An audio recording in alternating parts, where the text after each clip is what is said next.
Offer দেওয়া আছে। অফারটা কীরকম, যেরকম মনে করেন একটা কোনো সৎ উদ্দেশ্যে একটা নেকি যদি করি, অন্তঃস্থল থেকে খোলাসা মনে যদি করি, 1 গুণ থেকে 70 গুণ পর্যন্ত, 10 গুণ 70 গুণ পর্যন্ত আল্লাহ তাআলা বৃদ্ধি করে দেয় নেক আমলগুলোকে।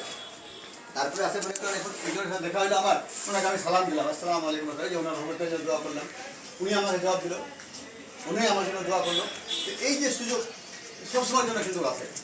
এই মাস চলে যাবে, এই মাসের ফজিলত চলে যাবে, কিন্তু আমাদের রহমত পাওয়ার সুবিধা, সুযোগ সুবিধা আল্লাহ তাআলা সারা জীবন করে দিয়ে রাখছে।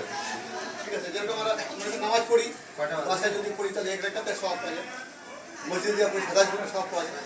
এই সুযোগগুলো তো আমাদের আছে। আল্লাহ আমাদের বিচার করে যে আমরা তিনি চলে যাচ্ছে না, আল্লাহ দিয়ে যাচ্ছে, কিন্তু আমরা ওটাকে করতে পারি না, মানে সেভাবে আমরা অর্জন করতে পারি না।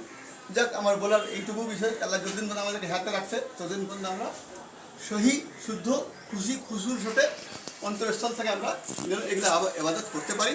আল্লাহ আমাদের যদি হাতে রাখে, আল্লাহ যেন ওটা কবুল করুন। আজকে আমরা যেভাবে এখানে সবাই উপস্থিত হয়েছি, আমি দোয়া করি আমরা যখন মরার পরে যদি জান্নাতে আল্লাহ পাক আমাদের নিয়ে যাবে, আশা আছে একসাথে যেন ওখানে যেন উপস্থিত হই। এই বলে আমি আমার সংক্ষিপ্ত বক্তব্য শুনলাম। আমি আমার শ্রদ্ধা